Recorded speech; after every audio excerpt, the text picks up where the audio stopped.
বন্ধুরা, চলে এসেছি আবার একটা নতুন ব্লগ নিয়ে, লাঞ্চ মেনু ব্লগ। তো প্রত্যেকদিনই তো দেখাই তোমাদের কি লাঞ্চ করলাম, কি ডিনার করলাম। তো এখন লাঞ্চ নিয়ে চলে এসেছি। এই দেখো ছোট্ট কুটকুটে হাঁড়ি, কুটকুটি তোমাদের কথায়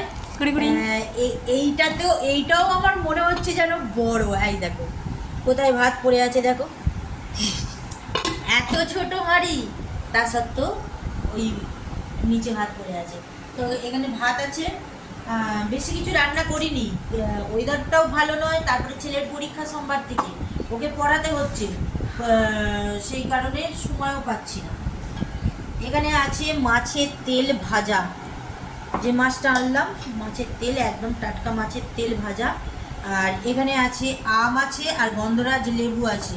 এই যে আম আর গন্ধরাজ লেবু আছে। আর এখানে আছে,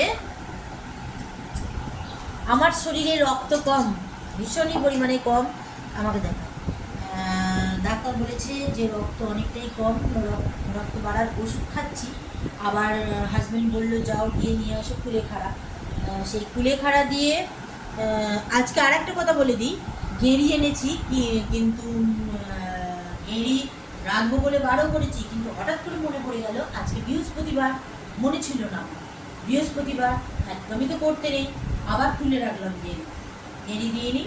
এখানে আছে সয়াবিন আছে, গাজর আছে, আলু আছে, পটল আছে, ঝিঙে আছে, আর মাছ আছে, আর এটা কি কুলেখাড়া আছে, কুলেখাড়া আছে। এই দিয়ে একটা ঝোল করেছি, ব্যাস। আর কিছু রান্না করিনি এই কদিন। আমি সেরকম কিছু রান্না করতেও পারবো না, কারণ ছেলের পরীক্ষা, ওটা তো দেখতেই হচ্ছে। ঠিক আছে, চলো এই পর্যন্ত।